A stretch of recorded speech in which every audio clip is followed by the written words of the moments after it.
smart people figure it out. We're going to talk, baby. We're going to talk. But we good? Man, it's a pleasure, man, meeting you, man. Thank dope. you for coming. Ladies and gentlemen, this is why I do this shit, you know what I'm saying, to get to know people. I'm just meeting this man for the first time. He also has a podcast. I didn't study on purpose because I want to see if I can fucking spit it off the top. Okay. G. Santana from the Dad's Group podcast. No. Damn it! God damn it! The Dad's Group Chat podcast. There you go. But that's it's why a group chat. Bro, baby. I always fuck it up. Every time I give you many shout outs. I get it. And I always fuck it up. Thank you, my brother. But my brother, thank you for being here, man. It's a pleasure, bro. Thank you for the invite. It's dope, man. No. It's the Dad's Group Chat podcast. I know it's long, but then at first when I put it, like when I started liking people's shit, like when you first build your Instagram and stuff, it took up the whole space. So 100%. nobody else's like would show up but yours. So I'm like, I like this shit. The Dad's Group Chat. Fuck it, we leaving it that long. Pause. Motherfucker, the pause is taking over nowadays. Yeah, nah. But my brother, thank you for coming. Like I said, I'm more than welcome to honored to go to yours whenever you're ready. I know my man's by Jones Beach, so we already got a plan. Facts. It's gonna be interview. Babe, beach. That's my man Franjez coming with us. He's a good swimmer. Interview and beach. That's it. That's it. All summer, baby. That's what we're doing. Thank you, my brother, for coming. Thank you for the invite. What? Let's just get straight to it. What? Right. And by the way, fellow podcaster, this is gonna go well. There's no worries. It's podcast to the podcast. Exactly. We in our world, baby. Exactly. Let's talk about Let's go with born and raised. Right. I like to go from the beginning. Right. Born and raised. So I was born in Puerto Rico. Me too. Right. My parents are Dominican.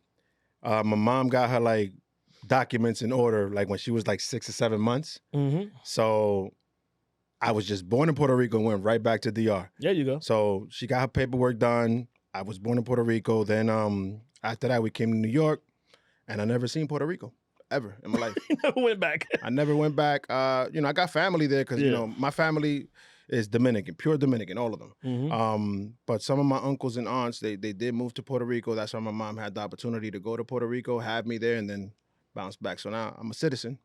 There you go. Because I was born in Puerto Rico, but I've never seen it. I've lived in DR, of course, throughout some high school years. But then we came to New York. We came to the Bronx, Grand Concourse 172nd. Hell yeah. Right around Taft High School, which ironically I worked there, but we'll get to that. We'll get to that. But no, the DR and PR thing, bro, we cousins, bro. You know, we are, for life. Somos familia. I love Dominican girls. Right. Shout out to my Puerto Rican girls, but for some reason I just love Dominican girls. They have a passion and an attention that I'm not saying all, but fucking Puerto Ricans, they don't give me that attention, bro. Like, you know what's that? You come home from work and la cena está ahí. Like, what the fuck? Nigga, listen.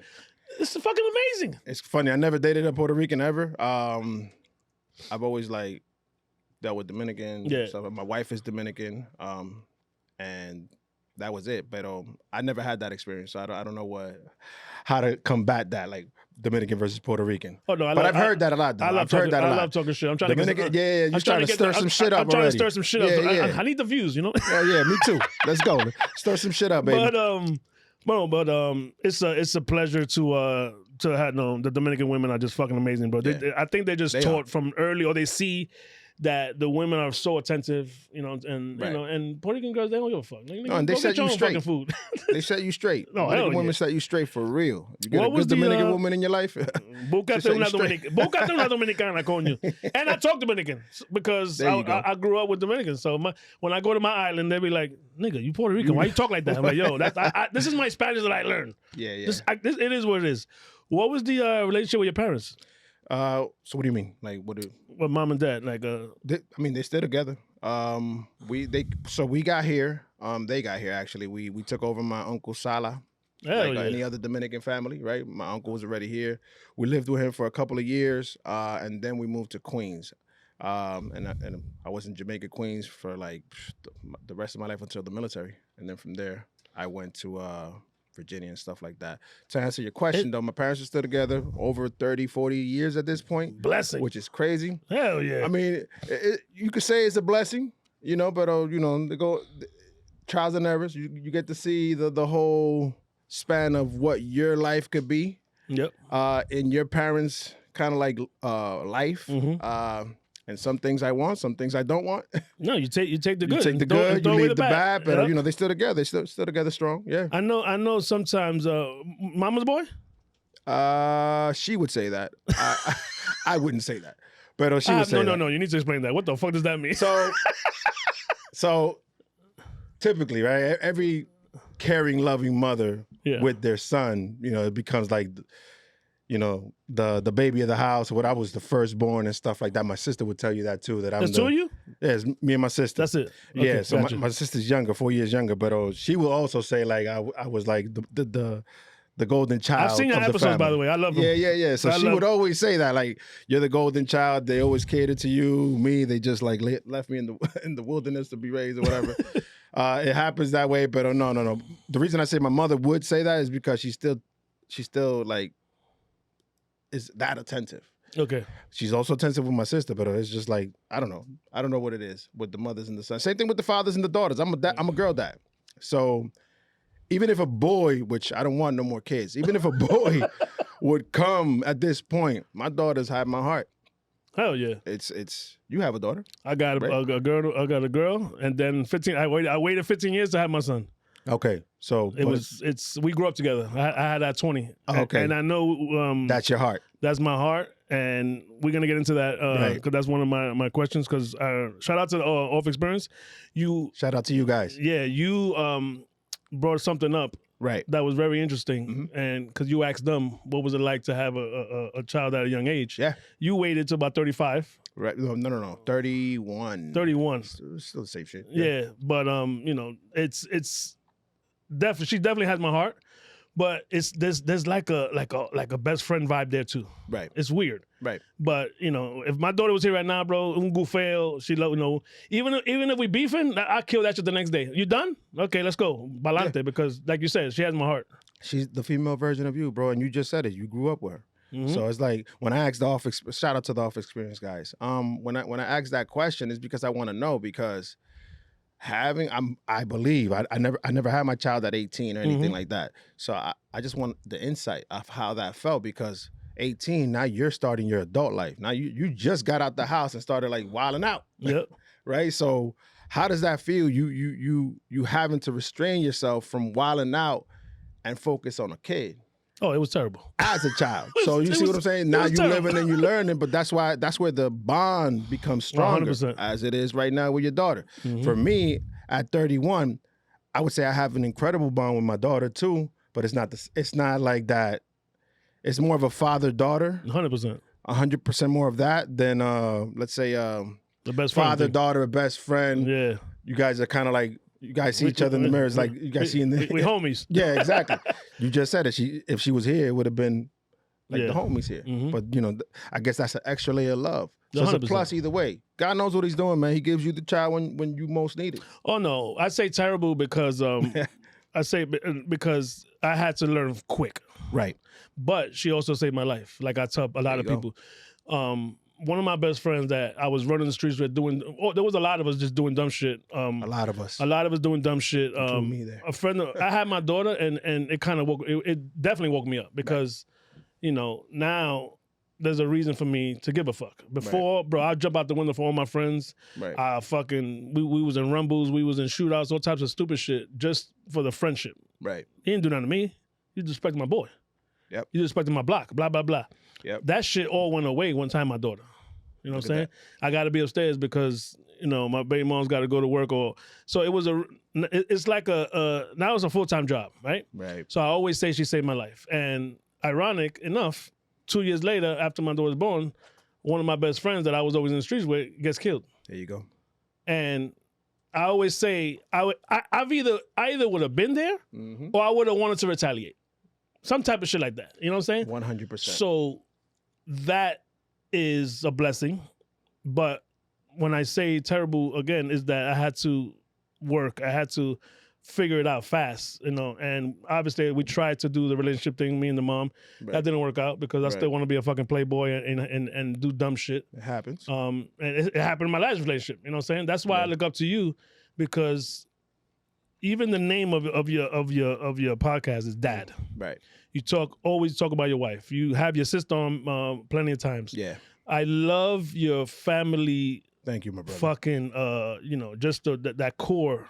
Thank you, my brother. And how you represent, your family. Where does that come from? Why do you make them a part of the podcast? And you had your daughter on? Hell yeah. And I had my daughter on, but and it's funny because that was a test. That was a test run. That was not. I didn't even put out that full episode. And I'm gonna get to that in a moment. But to answer your beginning question, there is the reason why I include my family, and I will say this just to preface it, because there's a lot of wars behind the scenes. It's not like I'm here in perfection. You see what I'm saying? Even my wife and I, there's a lot of. We grew up to the level that we're at now, whereas we're in a peaceful side of things. Mm-hmm. So, we all going through challenges. The reason why I have my sister on is because we have a lot of childhood memories that we could definitely enjoy at this point, wars and good times. Good and bad. Good and bad, just to discuss, because there's a lot of people that are going through similar things, man. A lot of people tuned into those episodes with my sister because they and we got a lot of DMs and stuff. She got a lot of DMs. I got a lot of DMs about, I love the camaraderie between you two. It's like the brother, sister always, it's like a fighting dynamic, but it's love there. And, I just want to make sure I share my platform with people that I love, man. And for the people that I don't know that are coming on the podcast, I know it says the Dad's Group Chat Podcast. It was centric around men having a conversation about what we're going through, which that's what's happening, right? Because a lot of men don't really speak about what we're going through to each other, right? So, but also I have a lot of females that are on.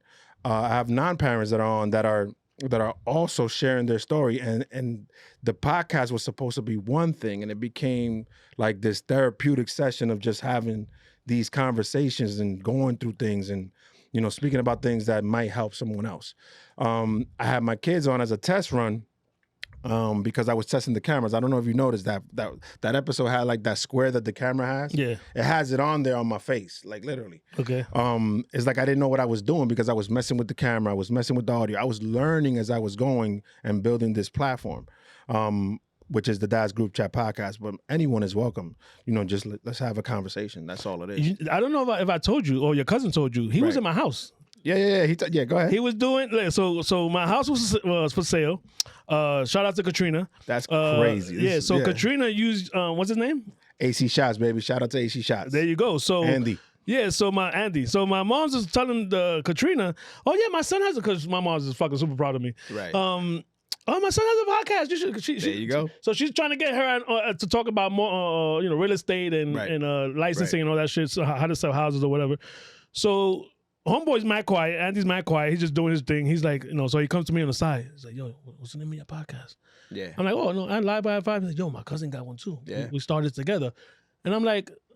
For some reason, I just knew it was you. I'm like, so he showed me the IG. I was like, yeah, I follow him. And I just started following maybe a week before because of Mike. Mike Success. Shout out to Mike. Yep. By the way, go ahead. I always do this to him. Maybe when he was on your show, was it Mike Rodriguez? It was Mike Success Rodriguez. Well, what do you mean, like the title? Yeah, his name, his IG Rodriguez. Was Mike Rodriguez, right? Because at some point, Success was when we reached out to each other. It was Mike Success. Okay, he changed it after this show. Nice. Because I introduced him as Mike Success because I know him from the old school. There you go. A week, 2 weeks later, he changed all his IG, Facebook back to Mike Success. Rebrand, baby. There you go. Rebrand. All so good. I helped him with the rebrand. It's all good, man. Listen, reset and rebrand as much as you want if you're creating your content. I took a year off and I came back with fucking swinging with cameras and shit. There you go. Know what I'm saying? There you go. I needed that year off. Sometimes you need time. I'm starting to take some time off now because this could be a lot. Doing this every day. You do everything. How often do you podcast? Every week. Every week? But he does everything. I just show up. How many podcasts a week do you do? I schedule one. If a Hollywood nigga that I know I can't find again, Tuesday, 12 a.m., Frances, can you do it? He's like, he's with it. That's my brother. He's with the shit. He's with all the shits. So, we're going to talk, Frances. We definitely going to talk. No, good people, bro. He don't gatekeep. Whatever you want to, he asks him anything. Yeah, okay. He's with the shits. So we just went left like a mother. Oh, Andy. Yeah, so Andy. he showed me, and I'm like, yo, I fuck with him. I just followed him last week. Yeah. So shout out to Andy, bro. And let's start. Matter of fact, let's just jump right into that. How did I even start the podcast, the whole thing? So 2020, we was in the pandemic. Actually, before the pandemic, me and my boys, we was eating some sancocho in a cousin's house. And we were just talking, and we was like, yo, we should create a podcast. It was more than one of you. It was like 3. Yeah, right? it was a lot of us. It was like 5 of us. Well, Andy came later. Oh, okay. The story is Andy came later, because they didn't know Andy. Oh, okay. But me and my boys, we was talking, in a cousin's house eating sancocho, and then we was having some fun. I recorded it on the phone. I still have that one recording. Fire. Like 10, 15 minutes, us just talking shit, eating sancocho. Fast forward, the pandemic hit, and it's like, I got this light bulb in my head. I'm like, you know what? I'm about to lose my job. It's like you felt that tension in the pandemic. You don't know what was going to happen. You didn't know what was going to happen. So I was like, you know what? Let me just create this. And I went to the trademark. I went to the LLC. I went everywhere outside of just immediately to podcasting. I went to protecting it before anything. So I got the name. I got everything, right? I got the logo. Andy actually gave me the logo. Shout out to him. And we just started recording. I started buying. When I get a vision like that, I just start buying shit. I bought like mics. I bought the Rodecaster Pro. That's the Awful Experience did. I just started buying everything. Yes, I just started buying everything without knowing how to use this, mind you. That's so crazy. I started putting it together. I got those videos and everything, and it's like memory at this point, right? Because it's been 5 years since. And then we just started recording. It was not really like a camera thing at that point. Andy was a photographer at that time, right? He still is, but he's doing a lot more. Shout outs to him right now. But I told him, cuz you could come in as a camera person, so we could put it on YouTube and stuff like that. So we tested that, all that stuff. It's like kind of the first episode that comes out on YouTube in 2021. Just us having fun. Fast forward, life starts lifing. Everybody starts going different ways, right? But I remained with the idea. I had moved to Long Island at that moment, and I had a garage, and the garage had no walls or anything. It was just like the bones, the wood. No walls, no nothing, no sheetrock, nothing. It was a car, that's it. Right, just the car. And I was going to destroy it. And one of my boys, he's like, yo, you crazy? That's your space. But he doesn't know that I have a podcast. He just told me, yo, that could be your man cave. And I'm like, you know what? That's it. This is where I'm going to create the podcast. Hell yeah. So then I started building it up little by little. Now it's like a lounge back there. I got the Mama Juan, I got all the drinks, I got coffee, I got the TV. I can sleep back there. You don't have a bathroom? I don't have a bathroom. That's the one thing. If anybody could get me a contractor on the low to create, because they pricing it up. 20 grand is crazy. 20 grand is crazy. I'm not doing it. We got to figure it out. Porta potty be cheaper. Because that's the other route that I want to take. I'm like, yo, if I buy the porta potty, I just need the service to come in and that's it. Just clean it out. So we're there. But now it's a beautiful spot, beautiful place. And now it's like, but it's me by myself, obviously doing everything now. But my sister helps me with the production side, just like Frances does to you. Yeah. Andy comes and helps me out with that sometime. But now it's like I have it set up where it does it on its own. The camera switching and everything. All I got to do is press record. And let me ask you a question, bro. Let's talk about from day 0. Right. To now, right. What advice would you give someone that's fucking scared to just press play, bro, with their phone? Man. You don't even have to be scared no more. Nah, man. Listen, I did it with the phones too. I did it because before anything, you gotta have that intuition, man. Like it's like. So, let me backtrack before I answer that, right? Because I always say this, and I'm gonna say this on this platform. I wanted to be a reggaeton artist at some point in my life when I was 18, right? So I've always been like an artsy guy. I've always been like into the arts. Even that, I started learning how to make beats by myself and all that during that time. I started making reggaeton beats and all that stuff. I was in New York. If I had been to Puerto Rico, I'll say it here. It probably went somewhere because Puerto Rico was the hub for the reggaeton. Hell yeah. But here in New York, it was difficult during those times in the early 2000s, right? Because there was no like main area here in New York playing reggaeton. They wasn't fucking with it. It was like there was no producers here. Even when Nori did it, they fucking was. But Nori was Nori at that time. Yeah, but they was killing him. Nori went there and took it out. But they were killing him. Oh, you sold out. Right. So I know what you mean by it was hard in New York. It was hard in New York to deal with the product, like the whole hub of it was in Puerto Rico. Yeah. Let's fast forward. Art is art, right? It's in you. Mm-hmm. So it just transforms into something else, bro. So I realized that when my sister told me in the podcast, she's like, you've always been this artsy person. It's always something. Look what you've created. Wait till you go, my brother. You know, this place is beautiful. Mm-hmm. You know, I could say my space is beautiful too. It's like, yo, I'm amazed. That's your imagination. Yeah, I'm amazed at how this actually transformed. And you added and took away. Say again? You added and took away from the space.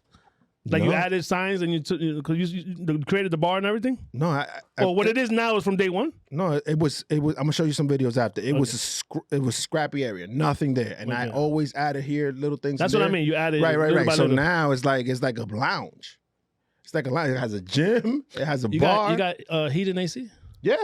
Last year, baby, it's over because it was too hot in there, too cold. Super Bowl party in your house. Yeah, you could do that in the backyard too. So now it's like, yo.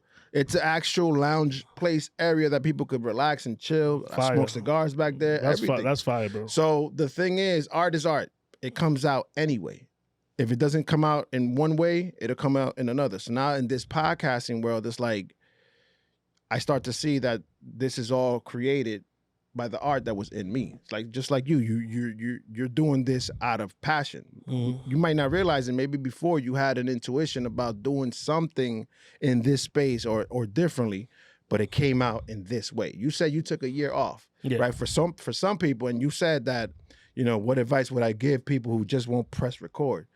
Like, I always say this, you know, people confuse consistency with speed. Like I like that. You cannot be in a rush. Like if take for example, I always used to be the type of person that used to be like, man, if I don't put no episodes out, I'm gonna be left behind. Man, this person or that person is doing things. I'm not doing anything. I need to press record. I need to record myself. Nah, bro, take your time. Reset as many times as you need, because you're coming back refreshed with more fresh ideas. You took a year off. Mm-hmm. I took a year off. Year and a half actually. Mm-hmm. And then the creativeness started really happening at that point. And then these conversations start taking on, and you start having people on that start to change your perspective. And if you didn't wait that year, who knows if you would have been this mature to handle these type of conversations. So it's always a reason. Yep. So for those people who want to create a space and feel like it's too late at this point, listen, man, businesses are still going. Take McDonald's, take Burger King, take Wendy's. How many other burger spots are there? How many other food chains are there? How many breads do you see on the bread aisle? They all cooking. Everybody's cooking, whether they started today or 20 years ago. Just start. Yep. Press play, and don't be rushed.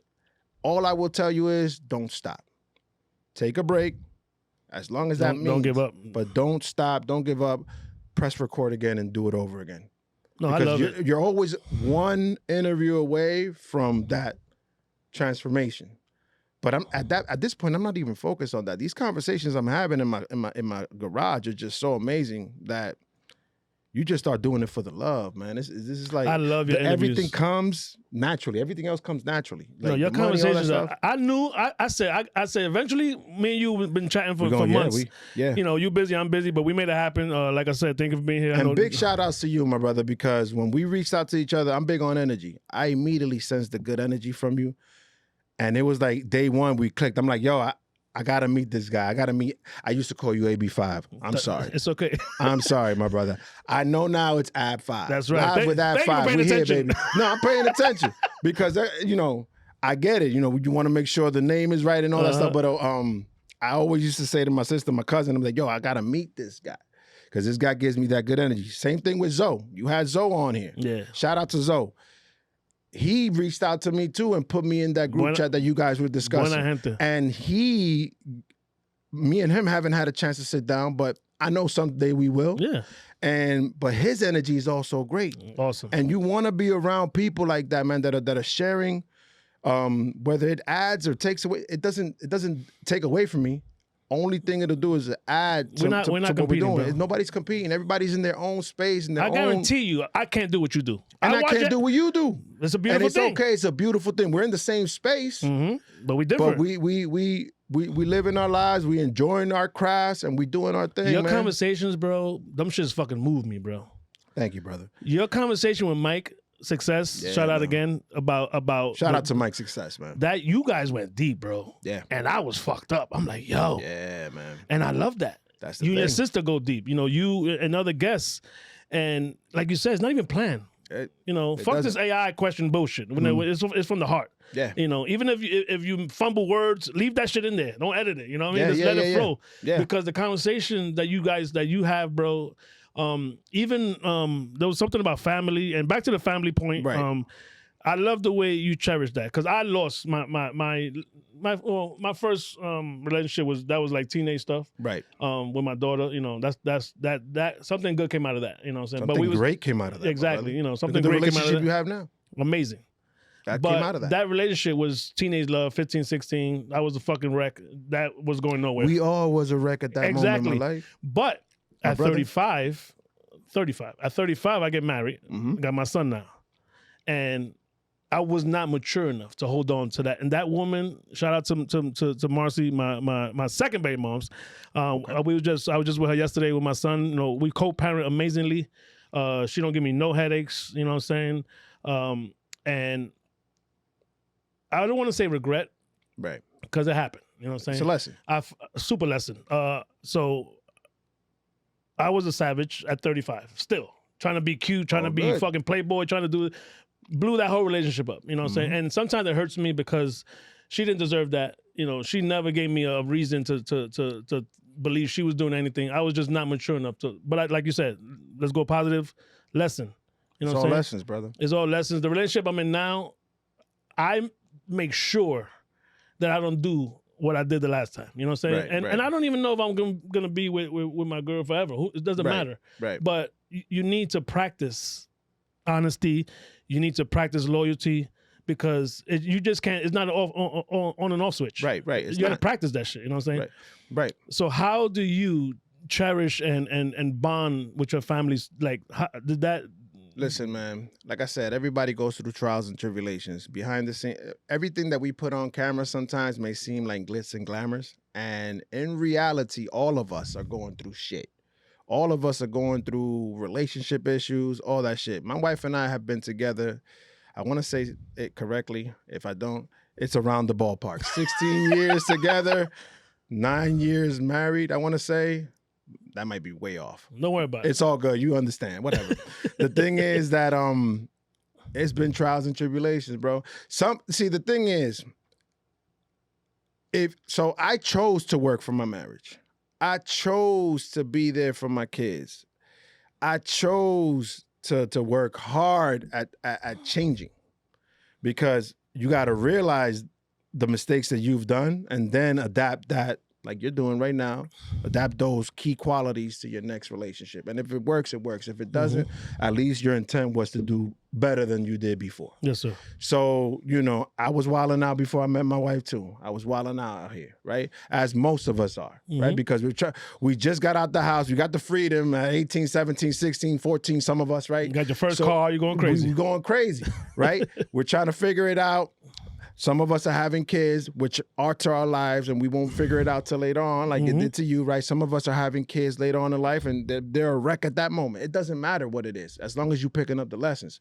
The thing is, once you pick up the lessons, for me and my family, I feel like, and for most men out there, I'm 42 at this point in my life. I'm about to be 43 in September. It's now in my 40s, right? I would say late 30s, early 40s, that I'm really like diving into family. I'm gonna admit that, right? Because I have my kid, my daughter, my first daughter, 32, 31, and I love her. And my youngest is 8. I had a couple of years later. They're like 2 years apart.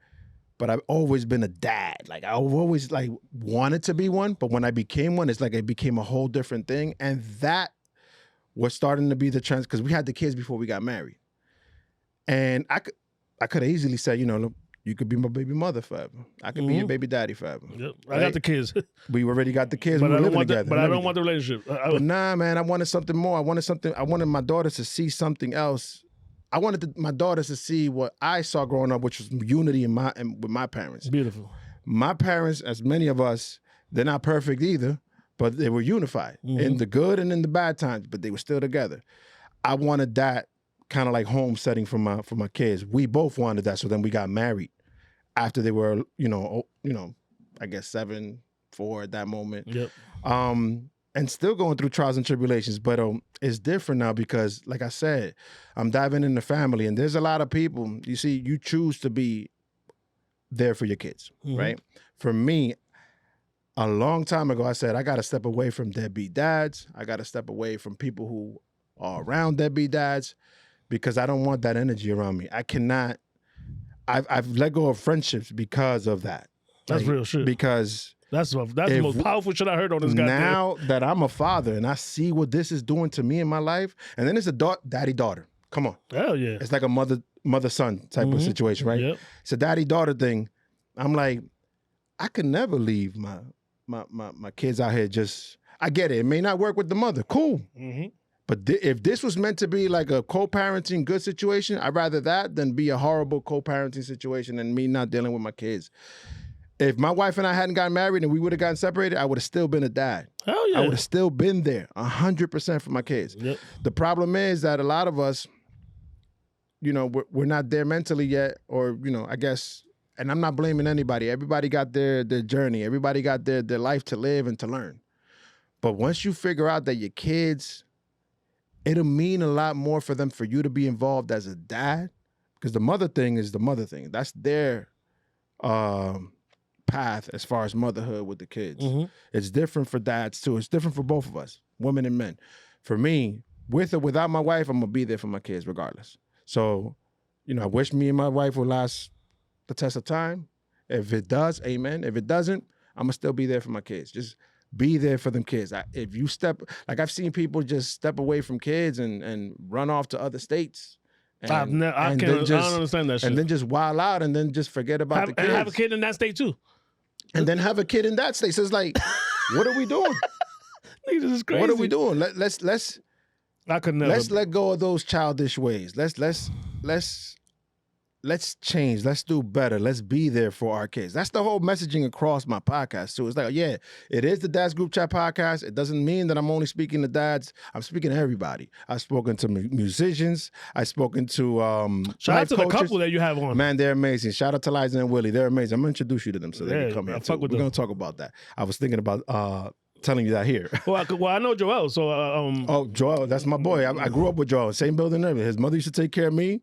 That's fire. And my mother used to take care of him when we was like babies. That's fucking hilarious. So shout out to Joel Valerio. But what you call it? I've had musicians. I've had people from all walks of life. Therapists are coming on. I have comedians coming on. We're gonna talk about that. Did you link up with Kiara Luna?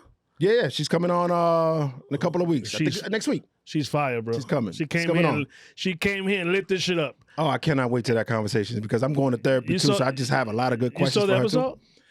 I haven't seen the episode. You a real nigga. Somebody, I haven't seen the episode. You a real nigga. So in that episode, bro, she took over. I just said go. Okay. And then I brought him in because he's very spiritual as well. So at the end, I let them start cooking, right? Because she was fucking awesome, bro. But the thing I like, bro, is that. Yeah, man, we ain't playing them games, bro. Like, no. If you, bro, I text him in fucking April, May. I say, bro, I can't do Saturdays. My son's flag football. There you go. Shut it down. No interviews on Saturday. There you go. We're going to figure it out. And he went to shit, so I can tell him Monday, Tuesday, Wednesday, whatever. But Saturdays, shut down. Yeah. I got to be there for my son's flag. Win or lose, I'm there. You know what I'm saying? Because he's fucking, that's, bro, that 2 hours, 3 hours being there, hanging out with him, bro, all that shit matters. How many times does he look at you from the field, man? Oh, yeah, I calm down now, and I used to like be a dad coach. Right. But you should be out there with the coach, walking around. Yeah, now I'm like, you know what, let him rock. No, but what I mean is, how many times does he give you a glance from the field? Yep. Your attendance means something to him. Just you being there present. Yep. You don't want him to ever come to you in the future, be like, yo, you never went to none of my games where I needed you the most. Win or lose, I don't care. It's you that I'm looking for your feedback. Then after that, we go eat Chipotle. There you go, baby. I'm gonna go make Chipotle. You know what I'm saying? Whatever it is. Anything matters, bro. And I want the dads that are going through something and haven't seen their kids, bro, fix that, bro. Fix that however you can. If you can't take them because you and the mother are at fucking police, because some motherfuckers, if it's that bad, bro, phone call or text, FaceTime, something to let that kid know I didn't forget about you. There's a situation going on, and fucking what they call that shit, order protection, whatever, all that stuff. The FaceTime, the courts text your involved. kids, bro. At least let them know this is not about you. You know what I'm saying? Right. But let's move on because shout out to all the families that are together, not together. Fix that relationship. Just be there for your kids. That's all the messages. Be there for your kids. I want to get into the military thing because a lot of Hispanics, we don't fuck with that shit. You know what I'm saying? 100%. What was your? 100%. We don't fuck with that shit. Like I'm like, I ain't doing that shit. Because for me, I'm going to talk for me personally, and then we can talk about your role to the military. Right. With me, you was in the military? No, I was in boarding school, which is the same shit. Okay. Wake up, PT, fucking breakfast, push up, all that flash shit. So I experienced about 8 months of it. Then I got my diploma. It was like a diploma type of GED programs type shit. So, but it was on base, Camp Smith and Peekskill. Okay. So that shit was it's the National Guard base that they used for it was a program. How you ended up there? Bro, I got kicked out of so many schools. My mother gave up, bro. My mother, she found that shit somewhere. I went to so many. This is where you're going, bro. Yeah, she had to get me out. She had to get me out of the Bronx, bro. I was gonna get killed or kill somebody because I'm telling you, my childhood. We can talk about that on your podcast. Yeah. My childhood was 90s, bro. Early 90s. We was all savages. Yeah. But one of the reasons why I got in the military. Exactly. We're going to get to that right after this. So my experience with that was cool, and there was programs to become police officer. There was programs to go to college. There was programs to go to the military. Right. Like we had all the armed forces come and talk to us. Right. They caught a couple. You know what I'm saying? Right. I was like, man, I ain't doing this shit. Get my fucking GD. Get my out of here. I just wanted to go back to the hood. You know what I'm saying? Yeah. So what was your path to the military? So I had a couple of cousins in there already, right? I never thought about the military ever growing up, ever. Mm-hmm. I started going to school, to college in Long Island. Finally got my little whip. My dad bought me my car. I'm out here wilding in Long Island, right? Having a good time. College, freshman year. Actually, it was a freshman semester. I got kicked out of that school. Dang. Something happened with my parents' loan. Something, I don't even know to this point, right? Facts. Something happened. They told me, yo, Tuesday, you gotta, this was like the Tuesday before the semester started over in January for the second semester. They told me, yo, Tuesday, you gotta leave all your shit out the dorm. You're not gonna be in the school. They told me, like they had the paperwork, the loan, something happened. No, I was like, I don't want to go to McDonald's again. Shout out to McDonald's, whatever that is. Whoever's working there, shout out to you. I didn't want to go to any regular job. But I was also wilding out. In the Bronx, the Bronx was lit in the 90s. I gotta say, the Bronx was lit. Always. Everybody, it was a block party outside all the time. And it was like the concourse, so that. Come on, man. It was like concourse is lit. Concourse, 167 in Morris, Valentine, 183rd, all those areas, right? Shout out to the Yankees. Shout out to the Yankees, baby. Always a Yankee fan. You right there. All the Yankee fans. Yeah. So the Bronx was wild. I loved it, right? I love being in the mix. But that happened. I didn't want to go work in any regular job, and my dad told me, yo, go to the military. Mind you, 9/11 had happened already. So when 9/11 happened, that's when I started school. Okay. Some people lost their parents. Yeah. From the school. There were kids crying that I know now that they lost their parents. We didn't know at the moment because the towers were like literally dropping and, people were in chaos. Mm-hmm. So 9/11 had happened. I didn't want to go back to any other job. And my dad told me, yo, go to the military. And one thing that pushed me to go was that I asked my dad, I was like, yo, what if I get killed? We're about to go to war. He's like, what if you get killed here in the Bronx? You out here wilding. Wow. Rather do something honorable and get killed while you're doing something honorable. There's some block bullshit. So he told me that, and I was like, you know what? You're right. And I joined the military. Best decision I ever took in my life. What chapter? Army. Army. Fire. So then I did the Army full time. I seen the picture, by the way. I became a soldier. Un flaquito. No beard. No, but let me tell you, I was huge before. I was bigger than what I am now because I was like 240 at that point. They told me you got to lose like 30 pounds. So I lost the 30 pounds before I went in, and then in basic training, those 2 months, it's pure exercise. Like you're literally getting screamed at. You know, basic training is like they screaming at you. But everything is tied into exercise. So you're really getting burnt out every time you get in trouble or anytime, you know, it's like it's nonstop exercise. By the time I went from a size 42 to 32 in like 2 months. So that's the picture I'm talking about. That's the picture you're talking about. Because I got mad skinny. My mom was 30 pounds. You lost more after that. I lost way more than that after that. And then But cut up though? Cut up. Oh. Like six-pack, everything. Pure muscles. Pure muscles, but slim. Super slim because they don't let you take protein, anything. It's the food that they offer, all that stuff. That was basic training, and then I joined I never went to the war, actually. I went after the military. I went with mind you, this is the funny story, because after the military, I went to Afghanistan as a civilian. They gave me the full vest, everything. They didn't give me a weapon, but they gave me everything else, and I went to Afghanistan to do what the military does as a civilian. So it was like I was working 7 days a week, 12-hour shifts. Wait. What the fuck? Let's go back. So military, you didn't go. I didn't get to go, so and I wanted to go. How do you go as a civilian? So there's these companies, Blackwater, KBG, Kellogg Brown and Root. There's these civilian companies that'll pay you 5 to 6 times more than what you get paid in the military to do what you did in the military out there as a civilian. But no weapon? No weapon. But we have weapons. Oh, okay. Yeah, no. Come on. I'm not going to be out there with no weapon. Because the thing is, they tell you, and I can say this now probably, statute limited, whatever. Yeah. I didn't kill nobody or anything like that.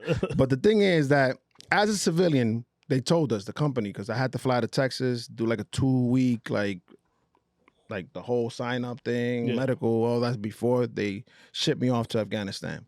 The thing is that company, they tell you, you know, if you get caught with a weapon out there, being non-civilian, you're going to get charged in the U.S.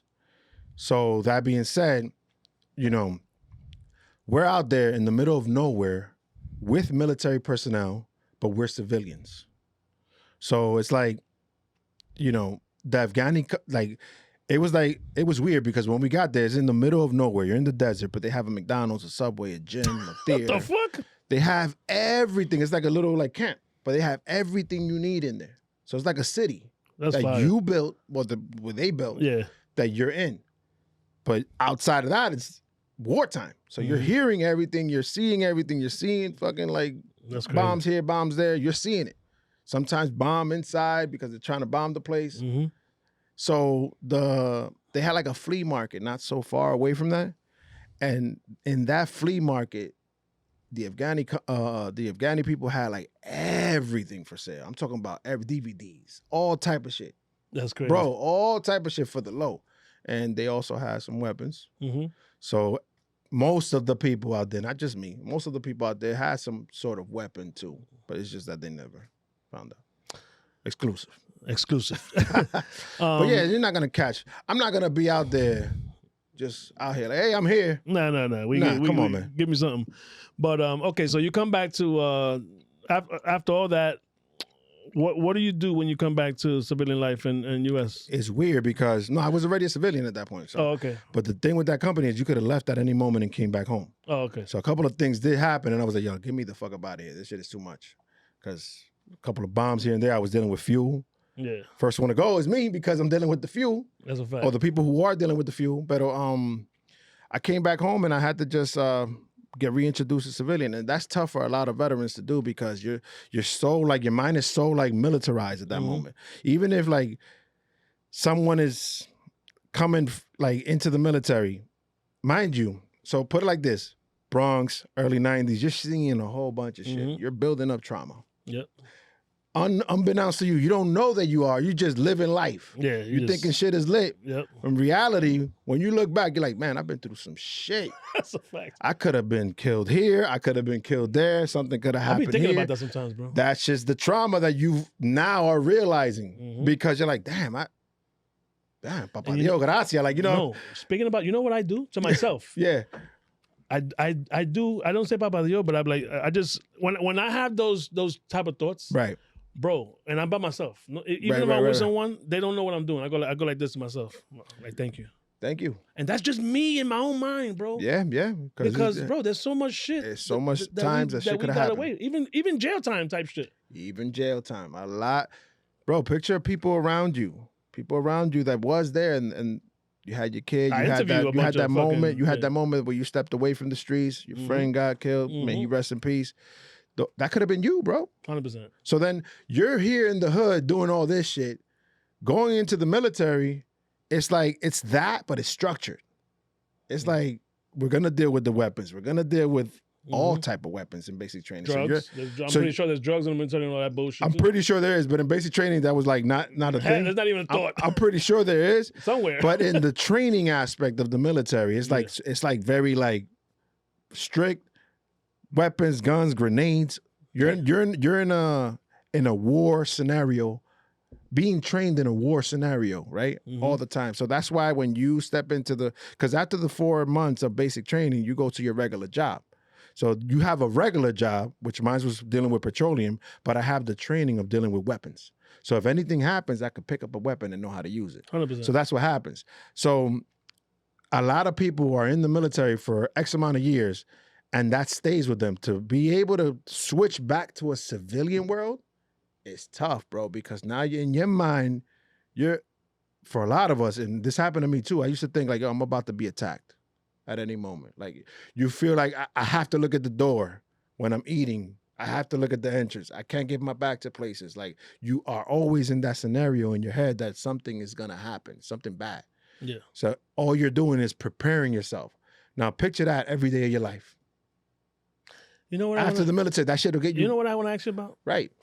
And because I've seen this on other interviews with veterans. Go ahead. A hostile situation, school, fucking McDonald's, rest in peace to the people that get murdered in fucking clubs and shit because someone just went in there wilding out. Right. Do you still have that instinct to protect your family and go after and go towards the gunfire? 100%. It's not like I'm gonna play it out the way I'm thinking about it, but in my mind, great example. The other day I went to the theater with my whole family. I'm here looking at exits. I'm here looking at like every scenario. I'm in Walmart the other day and I'm crazy. Like, I'm looking at exits. I'm looking at if something, like I'm just, in my mind, it just pops up like, if something happens, this is where we're gonna run. This is what we're gonna do. Wait. I want to paint this picture. I want to paint this picture. Hold on. Right, go ahead. Go. What's up? Okay. Yo, we're going to Walmart, everybody. Get the kids ready. Boom. You in the car. Right. In the car, are you saying that you're gonna do that? Or from the parking lot, once you walk in the entrance, it's go time? Naturally? Shit, something can happen outside of Walmart, bro. The thing is, I don't want people to think that veterans are all here like going crazy on this shit. This is me, my experience. No, for you. I'm speaking for me. I'm always constantly thinking, I don't know why. I've spoken to my therapist about this many times because the thing is, going to therapy has helped me a lot too, decode a lot of this shit. Yeah. But for me, my mind is always on go. It's always like, if a scenario happens here, how am I gonna handle it? But then I'm doing that everywhere, even coming in here.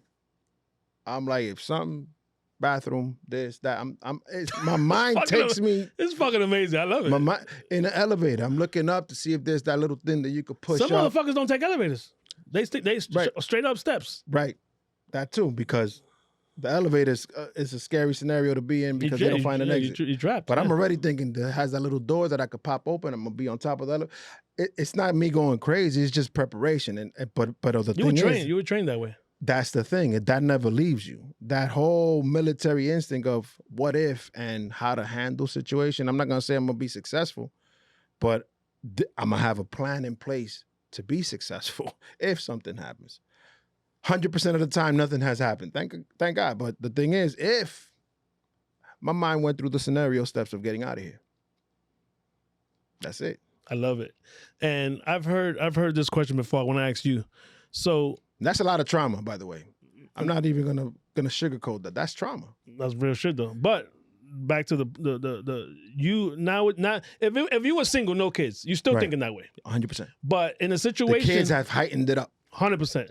But let me ask you this, because I don't want to butcher the question, because I heard it somewhere else. Talk to me. So I want to try to say. So are you protecting your family? Are you getting your kids? How did he say it? Oh, okay. It was a question like, something happens, you're gonna tell your wife, get the kids out of here. Are you leaving with the family, or are you going back to? I'm not going back nowhere. So your safety is my family, and we out of here. Yeah. Okay, gotcha. Yeah, I'm not going back. If I have no weapon, I'm not going back nowhere. Even if I had a weapon, I'm not going back nowhere. What if you go back there and you get killed? Okay. Just for acting all heroic. It's not about being heroic. It's about protecting my family. So the priority is the family. And we out of there. 100%. We all out of there. We all out of there. Yeah, I'm not looking for any medal or anything like that. Like, no. There's no purple hearts. There's no purple hearts on this side. No, that was military time. Yeah, military, we could get all those accolades. Over here is my family, which I'm gonna be honest with you. If you said it, you said something that sparked me up. The thing is that you said if I didn't have the kids, would you still be like? I'll still be like that for myself. But the kids, the family, is like they're harmless. They're not thinking about these things. Oh, they walking around, man. They walking around here like the wife is looking at the TV. She's looking at the fucking sofa. Out here being whatever, living life. In my mind, I'm living life too, but I'm gonna have that protective instinct. Like, take the military out of it. Mm-hmm. All of us want to protect our family. All of us want to be there 100%, make sure that our families are safe. I think that the military mindset for me has just added that whole layer of just, hey, at any given point, this could happen. I was in Afghanistan, bro, sleeping. Bomb dropped like not so far from us. How do you think that? How would you react to that? You're in a scenario where you have no control over that. I was learning how to drive shift with my boy, one of my best friends, Rico. Shout out to him. He was teaching me how to drive shift out there in Afghanistan. And we saw a bomb like far. Mm-hmm. You know how they say that the bomb hits and then you hear it? Yeah. That exact scenario. Exact scenario. But it was like, yo, I might be a civilian out here, but it's wartime. I chose to be out here. Mm-hmm. So when you have so much of that embedded in your brain, that's not going anywhere. Not at any given point, some shit might happen. Now look at me. I don't have the military instinct, but look at my instinct. Yeah. No matter where the fuck I'm at. Hey. I'm looking. I could read the room. I can read the block. I can read. I work in Midtown. Mm-hmm. All fucking not. I don't like to say white people. Like that's the common word, but all successful people, right? Successful people live there. Black, white, Puerto Rican, everybody. They rent. Trump Towers area. By the West Side Highway. Got it. So, bro, these people they ride on their bike. They walking their dogs. They living life. They living like me. I'm looking around, and I'm not on that military time, but I'm on the time like, man, why that dude standing on the corner? The hood did that to you. Exactly. I'm looking at, he's out of place. He out of place. He out of place. So if I'm like, why? So even though I'm driving my shuttle bus and I'm at work, and the light turns green, I'm gonna keep moving. 20 minutes later, I'm coming back around, see if he's still there. Right. That's hood shit right there. Right, that's hood shit. Yep. You know what I'm saying? Yep. So I also don't give my back to the door, ever. Yep. McDonald's, Chipotle, whatever the fuck I'm at. I'm always putting my family in the corner. I was with my ex and my son and my daughter yesterday, and we was in the corner. Right. You know what I'm saying? And I don't do the exit thing. Maybe I should just get into that because that's important. But I'm paying attention to my surroundings. Yeah. I don't give a fuck where I'm at. Yeah. But that's the hood shit. You know what I'm saying? That's the hood shit. So that's the thing. Now picture a kid. I'm coming from a hood environment all the time and loving it because we loved it. The early 90s and all that era, the 96, DMX out here. Like, yo, it was insane. It was out here. Reggaeton era. Everyone says DMX around that time. DMX was one of a kind. Hell yeah. So we're being raised by wolves in the streets and all that. I never joined the gang. And they protect us. Could have easily joined the gang at some point. Easily. Nietas Lion King, baby, all day. Easily joined the gang. All day. I could easily, but I've always had friends and all that stuff in that. It was never my thing. It was never my thing. Pero la cosa es que in the hood, you're being, it's like a, how would I say? It's like a, say again? It's influence, right? It's a strong influence at that because no matter how your parents, you have to, listen, bro, we could talk about this because your parents, my parents didn't have no choice but to live in the hood. Right? All of us. So we all came from that environment, whether we liked it or not. Mm-hmm. But we was outside, bro. We were being taught outside how to defend ourselves, outside how how to deal with certain scenarios. And a lot of times we wouldn't come with that to our parents. We wouldn't tell our parents shit. Unless you have lumps in your face, they don't even know. Unless they see they have no idea you had a fight. Yeah, you just got into a fight with 30 people. They will never know these things. They will never know. In these times, right? Now, fast forward to our kids, like the young ones. You have a young kid, right? So my 13, mine's is 11, my oldest. They're being raised in social media. Then they don't like to mingle. They don't like to communicate. Like it's weird for them to like mingle. There's no outside. There's no outside. So they're being raised inside. These games, these Roblox, all that stuff. They have friends there. So it's tough for them to be outside. So it's tougher for us as parents with them than our parents with us. We didn't need our parents as much. We had the streets teach us. They kicked us out. They told us, get the fuck out of here. For us, we're overprotective now because we know where we came from. We know what the streets could do. Pero los niños, they're not even being raised by that element. I took a left turn. My bad. Where were we? We have no order here. Where were we? We were talking. We lost track of where we were. But the thing is, loco, mira, the influence in the street. DMX. The influence in the street is similar to the influence in the military. The only thing the military does is it structures it for you. It's a structure. Everybody in the military is in the same team. Nobody's no gangs, nothing like that. There's no ops, there's nothing. It's like everybody here is on green team. Just in case something pops off outside of here. We are gonna handle that. So, but that's why it's that same influence of survival, but it's structured. So now I have the street survival tactics, the military survival tactics. So you went in there a step ahead of the game because 100%, I would say. A person that was fucking, school, sports. Dad, I want to go to fucking military. Go. No hood. No hood, no nothing. So they straight, that's a whole different. But it'll probably be still the same because they're still receiving the shock of what the military does to you. There's some people that are perfectly fine that are veterans. That don't have trauma or anything. They're not paying attention to it as much. It's not showing up in their life as much. There's a lot of us that it is showing up in our lives as much. What is it about the because I used to run marathons and shit. I gotta get back into it because I would love to do a marathon. I did. I've always wanted to. I did one. No, well, I did more than one because I had to train for it. So when you train, you do 20 miles, and then it's crazy. I loved it. I gotta get back into it, but I was with a running group called RWB. All military, some people like me weren't in the military, but they still welcome you. And every mile we did 22 push-ups because apparently that number is the suicide number daily. I did not, and I don't believe that. I still don't, and no disrespect to not believing it, but the fact that that's if you can Google it right now, really? 22 veterans commit suicide daily. Wow. That number is retarded to me, but apparently that's the number. Wow. And I didn't know that. Yes, that's a fact. What do you,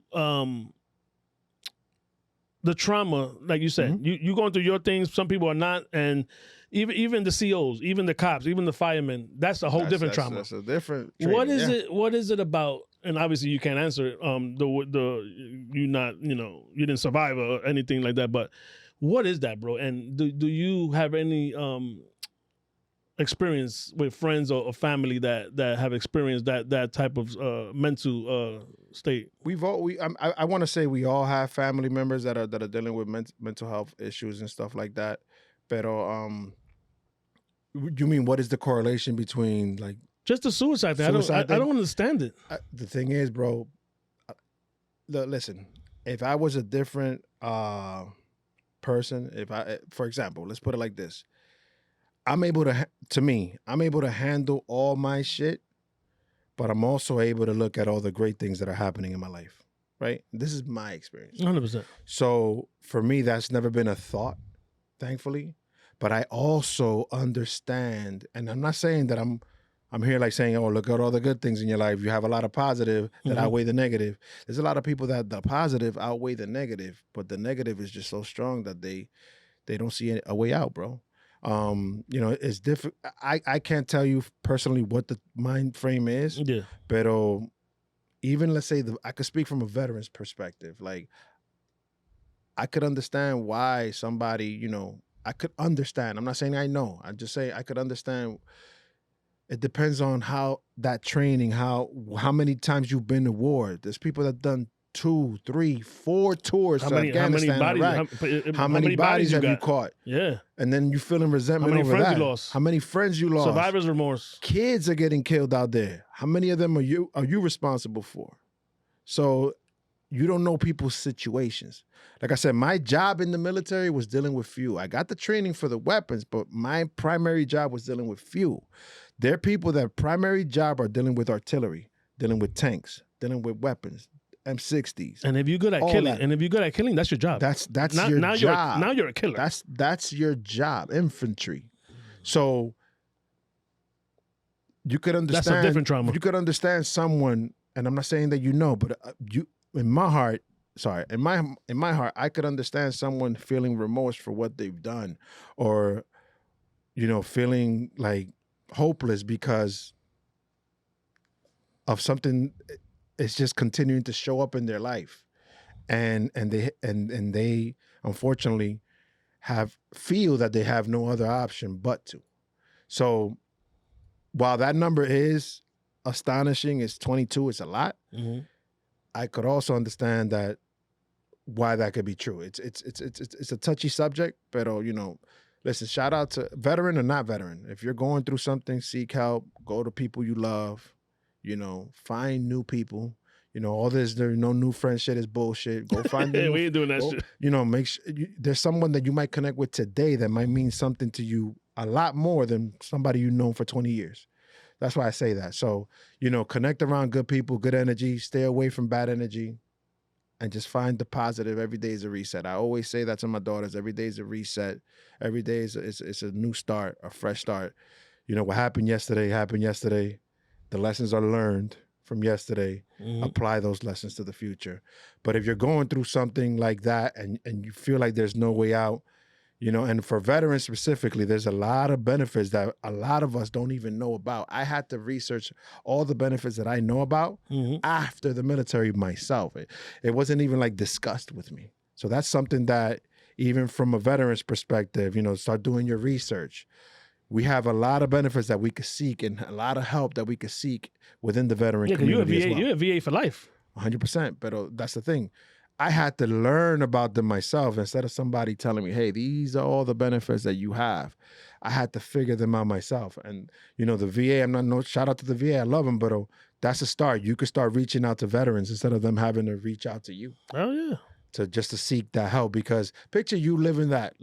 From my experience, hood trauma, military trauma, and then I'm here where do I go? I'm stuck. I don't know where to go. And I'm dealing with all that shit. It's a lot, bro. So to know that there's something that could help you, it would be a plus, is what I'm saying. So, yeah. Thank you, my brother. Just for sharing that, because and I spoke about that with Kiara. I don't know if you're gonna go that route, but she I covered all the bases with her, bro. We definitely spoke about a lot of traumas. She was so helpful, even in my personal life after that experience, bro.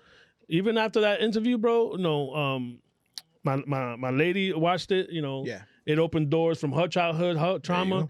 And, it was like, yo, I'm like, because she's like I always tell everybody, she's like, when Frances sends me an episode, me and her watch it quick, Right. And she's my test. I look at her like, is this shit good? Bro, she did not blink. I'm like, 100% tuned in. Kiara got her. I'm going to tune in, my brother. I'm going to tune into that. Yeah, I'm telling you, it's fucking amazing. Let's go back to the podcast world.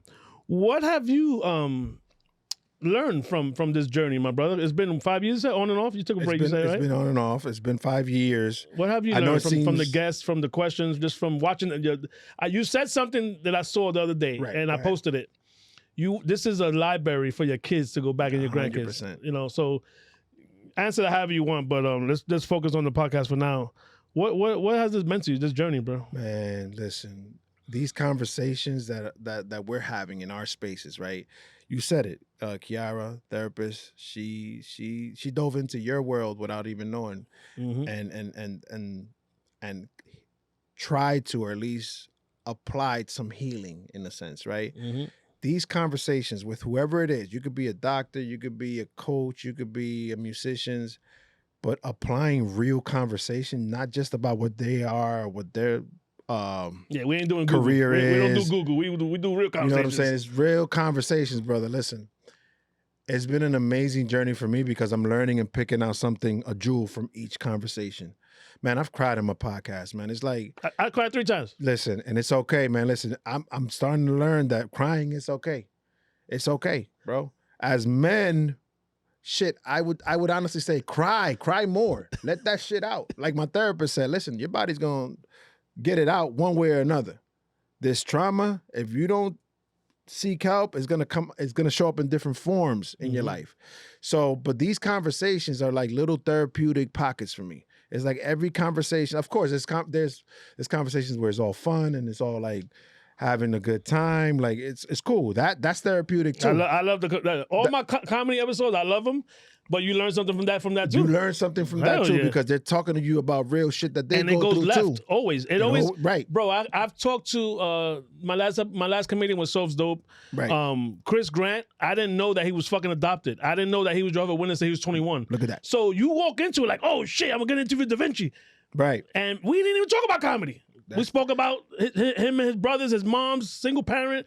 He grew up in your area, so it's like, yo, you see, you walk into it like, oh, I want to talk to this comedian. Right, man, that shit goes somewhere else quick. And I bet you money that conversation would mean more to the listeners, even to you and your platform, than just talking to the person about what they're currently doing in their life right now. 100%. You know, and a lot of times, people after the podcast, they'll say, yo, you know, I feel like a release. I feel good, man. Thank you for like, shit, I don't open up with people like that. I didn't come here thinking that I was going to open up with you. And it happened. My biggest, what I cherish is when a fucking guest tells me, bro, I had a blast talking to you. Yeah, yeah. And I'm like, wow, because bro, yo estoy hablando mierda. Bro, I started this hablando mierda. Una vez mierda. I started this with my daughter. Episode 1 was what I just told you, growing up with my daughter, and I tell everybody, episode 1, I pressed play, and I didn't know who to press play with. My safety blanket, it wasn't going to be Mom's. Mom's ain't with the bullshit. She's from far away. No me ponga en cámara. She don't fuck with that shit. Right. But I knew my daughter was with the shits. Right. I said, yo, Kayla. Let's go. And to this day, we laugh about it, and she's proud of me. You know, I just hit episode 50, and nice. Congrats. Thank you, brother. And she's with the shits. So you know, it's just, bro, yo empecé esto hablando mierda. And then you have an agenda, right? Because we're podcasting. We're in this world. We have an agenda. We have a list of topics. By the way, I'm freestyling right now. I'm freestyling. There's no more questions. I have nothing. Throw that shit away because the thing is that and that's when the conversation gets good. 100%. When you go in a little deeper and you're like, yo, let's talk about this. What's going on here? Like, and then the conversation just take a life of its own. It's like it becomes something that. That's a fact. You know what's crazy? I'm starting to notice these conversations is always for somebody else. 100%. It's always for somebody else to listen to the jewels and get something out of it from your conversation. Yep. Like somebody came on my platform, Finelli. Shout out to Finelli. She came onto my platform, and before we start, like after we started, like because you know I don't know, like even when we press stop and the camera stopped rolling. Going. This thing the conversation just keeps going. I'm like, man, we should have just pressed, you know, but a lot of things, a lot of the best parts of the conversations are either after the podcast or even before. But she told me in one of those segments, she told me, you know, this is not for you, right? These conversations that you're having. I know that you're feeling like the rewards from it, you're feeling good and all that stuff. Another episode. What you are feeling right now, somebody's gonna feel greater than you that you had this conversation because they're gonna pick out something that they're going through in their life and say, "Wow." Yep. You know what I'm saying? Like that little piece right there helped me. So while we enjoy this space because we're loving this shit too, I'm not gonna lie. This is amazing. We love this space. But somebody else is picking up jewels. You drove an hour because you love this and shit. You gonna drive an hour to mine because you love it too. Because I love this shit, yep. We love this space, man. Listen, and like I said before, don't mix speed with consistency. But I love that. If you are in this space, whether you're starting and you love it, the conversations you're going to have are going to be amazing, especially when you start talking about other shit that the person is not even involved in. It's like, or you're a comedian, or you're a broker, or you're a finance person, but the conversation just went left, and that's what it became. That means something, bro. That means I love something. it. Let's go back. Right. I want to go back on your journey. What's up? 4 years ago. Talk to me. What happened 4 years ago? When was PS5 or honeymoon? Yeah. Let's talk about that episode. It lasted 30 minutes, by the way. Yeah. And I don't want to show you. Those are test runs. Yeah. I want to see if you still could got these memories from 4 years ago. There's other guys in the room. Right. So describe them 30 minutes, PS5 or honeymoon. What's that about? Man, listen, it's like, that's the beginning, man. It was the essence of this. We were setting it up. I think that was the first time Andy came with the camera. Hell yeah. He put it on and we were like, yo, put it one shot. That's it. I didn't know how to do no clips, none of that. It was like Andy just made the clip and he put it up or whatever. Yeah. You don't even have a thumbnail. We don't have a thumbnail or nothing. It's beautiful. That's the beauty of it, right? You're like, fuck it, let's just put it out there. And the fact that you could do it now, you left it raw. Because if you look at the page, by the way, I'm on his YouTube and I went all the way down.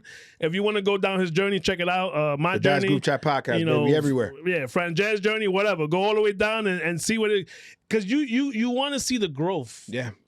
If you're starting off, check out my first episode with my daughter. It's 20 minutes. 28 maybe. I don't know what it is. Yours is 30. Hablando mierda de PS5 or honeymoon. Yeah, and that's not even the first podcast that we did. We did like a couple of them before, like 7 at least before that, like an audio version. The camera came in later.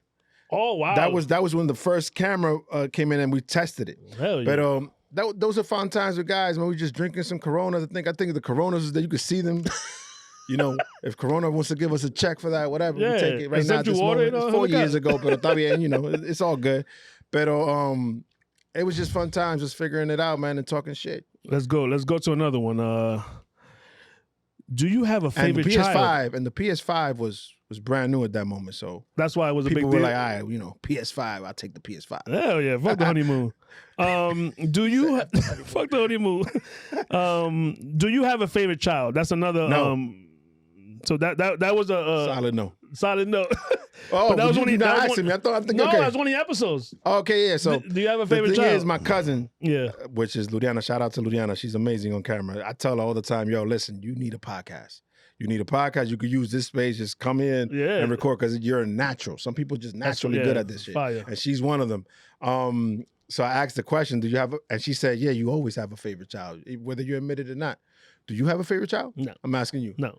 I don't either, but other people will tell you who your favorite child is. So she pointed out that other people will tell you, and then my sister started saying it. My niece started saying that, yeah, you kind of like show more preference towards this child. My situation's a little different because my daughter's going to be 30. Yeah, it's two different things. So I'm more attentive to my son. Because we all got to raise this nigga and help him out and guide him. You know what I'm saying? So it's a fucking village. Yep. She's even down with the village. You know what I'm saying? She was in the room. Of the village. She was in the room when my son was born. You know what I'm saying? There you go. My daughter is straight. Now she's like on part of my team to raise this little nigga. You know what I'm saying? We gotta make sure he flies straight. Let's go to some more good ones here. Right. Go ahead. What's up? Yeah, I don't have a favorite child, by the way. Both of them are my babies. Both of them are my babies. Let's talk about some of your guests. Talk to me. Car Guy. Amazing. Shout out to Car Guy. Alex what? Alex Mejia. Mejia. What was that about? Shout out to you.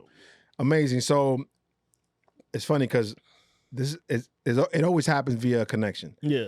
Joel is my guy since damn near birth. AC Shots is my cousin. Yeah. Right? Pero AC Shots knew him.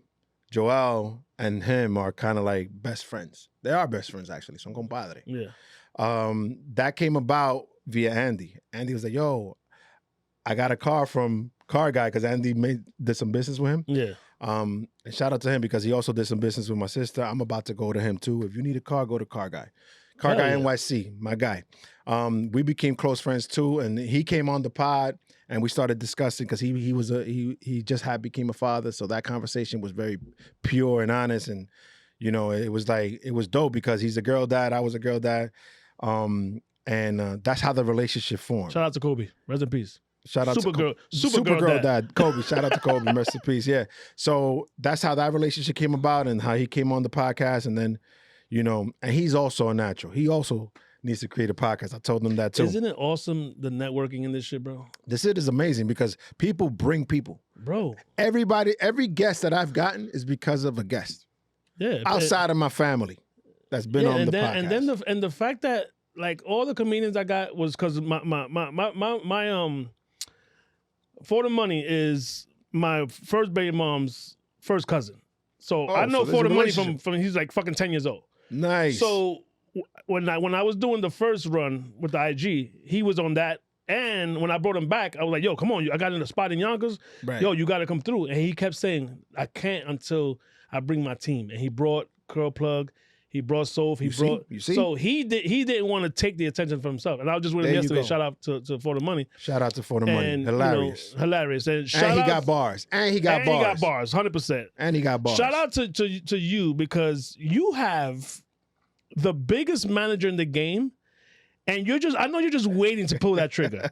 You could get Da Vinci. You could get Tommy. You could get Ivan. You could get Nora Yod. Right. And if you want to hold this and maybe they're coming, maybe they're not, why haven't you used that fucking bomb that you got? You have the biggest manager in the game in your pocket. Manager? Talk to me. Joel. I understand. Right? I knew you were going to say Joel. I'm like, what Liza and Willie knows them too. Yeah, what are you waiting for to pull that trigger? I spoken to Sploo. Shout out to Sploo. Sploo and I are organizing when he could come to the pod, him and his wife. We had to reschedule. The thing is, my brother, I like things to happen naturally. Yes, I have a platform, but and I have people that could reach out to people, like even Car Guy. Car Guy knows Jose Ramirez. Yeah. Just J. Ramirez. Yeah. So, but the thing is, I don't like to pull those triggers. I like to build a bond and build a friendship or build a relationship with the person. Like, for example, you mentioned a lot of the king comedians that are out right now in 100%. New York City. Killing it. Right, killing it. Dominicano. And I love all of them. Yep. When I went to see them, I went to see all of them in I saw that. I went to see all of them in the Love and Laugh. It was like a Valentine's thing. I saw that. My wife went, and my wife was like, are you, maybe you should take them some merch. And I'm like, yeah, I'm gonna do that. I don't know if they're gonna receive it well or anything like that, but I'm gonna have all these hats here. And then after the show, maybe I could give it to them. Maybe I'm not. Yeah. It's not that I'm shy or anything. It's not that I'm like not confident. I am. But like Osai, that was done naturally. Like after the show, they was like, yo, let's take some pictures. And then I went to them, each of them, and gave them a hat, and they were all showing love. Gave them all daps. Blue gave me a big hug. I don't even know this guy, but he showed mad love. And that's the thing. I like energy. So I like to feel people's presence and energy. And that was all love. All of them show love. Mm-hmm. It's just that I'm not that type of person to say, hey, Joel, get me this person. Or, hey, AC, get me that person. It'll happen if it happens. Like, and maybe I should be that type of person to be like, yo, Joel, dime, conectame con esta, connect me with this person. No, that's motherfuckers do that shit. And I understand that too, and I may start doing that too. But the thing is, I like things to go off and build relationships differently, I guess. And I'm gonna tell you, the way I get my guests, I reach out. I have a whole paragraph that I typed out, and that's what I send to people. I'm gonna talk to you about that. You know what I'm saying? Go ahead. Yeah. That's how. Yeah, 100%. Yeah. I send it to them. Some respond, some don't. Right. Now, with the comedian thing, with the DJs that I get, with the Kiera, I reached out to her because she just because Nemo. Because of Curl Plug. Okay. She commented on the interview that I did with the girls and For the Money. And once I clicked her shit and I saw Latin Therapist, it's the first thing I saw. Oh, I went down her rabbit hole. I said, nah, I need this girl. Yeah. You know what I'm saying? So I text her, she came on. So everything is natural. It has to be natural. And so I've been around these guys, at all their shows. Right. I got, me and Noah talk all the time. Right. I've asked him, and he's always telling me, yo, I got you. So I know what you mean by you don't want to bother these people. You don't want to. Yeah, because they got things going on, and they got their personal family life too. You know how I look at it? This is how I look at it. And this goes for DJs. This goes for, Bobby Trends. I know Bobby Trends. I know Camilo. I know all these guys. Right. You know what? They know I exist. They like my shit. They comment on my posts. I'm good with that. Right. They know I exist. That I'm good. 100%. You know what I'm saying? Even when I gave the hats to Ivan Manito, Da Vinci, Splu, all of them, right? Yeah. Tommy gave me they gave me the dab, they gave me the hugs. They appreciate. They put the hat on. That's love, bro. They didn't have to do that. Nope. I took the picture, of course. I posted the picture, and it's all love from there. Have I had conversations with these gentlemen after? No, but they already know. They know what it is. What I do, and if I exist, and if they ever want to come on the platform, they can. They have a platform to be on and chill on and drink some marijuana and drink and chill, smoke cigars, whatever. Yeah. I got a pool back there. Chill. We could chill. No, yo voy para allá. Pero you definitely coming. Yo voy para allá. Pero la cosa es que things are done naturally. And then you know what's crazy? It will happen. 100%. I will reach out to each and every one of them, and it will happen because I'm gonna put that out in the universe. But it'll happen when it needs to happen. Timing is important. I have the paragraph that you say that I sent to people and all that stuff. Cool, but it'll happen when it needs to happen. Even the Splues episode, when it happens, it's gonna happen when it has to happen. Mm-hmm. It's gonna be dope when it happens. That's it. I don't like to push buttons and push people and get aggressive with people on. Hey, I don't do none of that. We don't do that shit. We're gonna build a relationship. It's gonna be good. It's gonna be great energy for me. You're gonna be one thing I like to do in my house, because it's my house that people go to in the backyard, in the garage. I like to make people feel very, very super welcome. I heard great energy. From the start, you're gonna be welcome. You're gonna be chilling. If I got a barbecue for you, we're gonna barbecue. More than one guest said that your shit is a fucking fire, bro. But you see, and you feel homey. That's what I make sure of that because we had a conversation. Yeah, it might have been dope, might have been great, but let's build from that. It's not just the conversation and then you on. All right, thank you. See you later. No, it's not that. It's like, I want to make sure you feel comfortable. I want to make sure you're all right. What do you want? You want coffee, tea, beer, marijuana? What do you need at this? Like, we're gonna make it feel right. We want barbecue after. We're gonna pool, beach. It's all good. It's all up. But I'm gonna make sure you feel welcome and the energy's right because that's what it needs to be. I just wanted to touch on the guests because me and him talk about that shit all the time. Like, Joe, I'm gonna call you Joe after this. No, and you know what I want. Valerio. No, and I want to tell the people that are thinking about doing podcasts, or if you already have a podcast, do not go by that what numbers they got following, bro. Everyone has a story. It's gonna be beautiful. Obviously, you want the person with fucking 500,000 because your mind says, "Oh, they're gonna get me views or whatever." Yeah, bro. He's the one that taught me, bro. Interview any fucking body, bro. Yeah. He got motherfuckers on the show. I'm like, yo, who the fuck Grab is that? somebody from the street and just bring him in. He interviewed a fucking piano guy. Drag him in here. And I was like, you know what? Let me watch this stupid ass fucking piano shit. Yo, that fucking episode moved me, nigga. There you go. El tipo was a piano repairman, some bullshit. Piano technician. Look at that. And that wasn't even his thing. The motherfucker's a poet or some shit. He didn't even know about it. Look at that. The biggest poet or some shit. I don't know what happened. Look at that. But he is the one that opened my eyes to, bro. I understand you want the names. Bro, interview any fucking body. We all want the glitz and glamours, but I'd rather go through the avenue that you just said. Interview anybody makes perfect sense. You could have all the accolades. You could have 10 followers. It doesn't matter. To me, I could care less. I used to care about that. I'm not going to lie. I used 100%. to care about the numbers, and I used to care about, and that came and went very quick for me, especially when I created the space. And it felt like, oh, this is an energy here, an environment here, even here. Yep. There's an energy here that gives off good conversation, good vibes. Mm-hmm. That's what it's about. Everything else will come after. So whether you have 100,000 followers or 10 followers, I understand his perspective. I understand that, you don't know where this conversation found that nigga in the mall. There you go. A fucking piano guy. But it impacted you. Bro, I'm watching this shit. Up to do better. Yo, the guy, I'm going to send you the fucking episode because it fucked me up because the guy is just sitting there. He's so small. And I'm like, because I that was before me and him actually linked up. We was doing what we was doing, just talking in DMs and shit. And I'm like, this fucking franchise talking to any fucking body. I hit play. He's like, and he's talking like this. He's like, yes, because I come to this country and I'm like, okay, whatever. And bro, he got me. He fucking got me. What was his name? I forgot his fucking name. Yo, David Avendano. Yo, amazing. David, come to the pie. Yo, fucking amazing. And then he had on this golf dude. I'm like, fuck golf, nigga. Nah. From minute one, older gentleman, white guy, funny as fuck. He took over the interview. Frances was just lining him up. He was just shooting and getting the ball. Yo, fucking, and you cannot judge. You cannot judge I understand you want, like we said, you know, we want the names, but back to how do you get your guests? You just want it to be natural? They hit you or you hit them? So a lot of them have hit me on DM. Y'all want to be on your podcast, right? And I'm cool, come. A lot of it has been through friendships. A lot of people have never been on camera and they want to be on camera. It's cool, and they want to talk, and it's cool. But you know, typically right now, the way it's happening now at this moment, people are just coming from other guests. I'll be throwing you alley-oops. Yeah, you be throwing me mad alley-oops. I don't gatekeep. He was the one that introduced me in Splu, and shout outs to you for that. Yep. I got in contact with Splu, dope guy. I got on a group chat with them and my wife. Like, yo, they were lit. They were ready. Yeah. You know, we got to set up the date. Kiara too. You told me about her. I don't hate, and bro. I appreciate that. And I got a couple for you too, and we're gonna talk about it off camera. But that's how it happens generally. It happens through other people, other mediums, other guests that come on.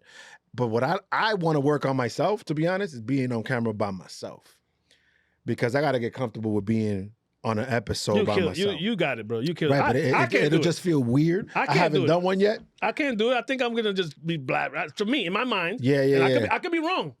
I was doing the IG live during the week. You did that for like a month. I got tired of that shit. Yeah. Fuck you this did that shit. for like a month. But it was good.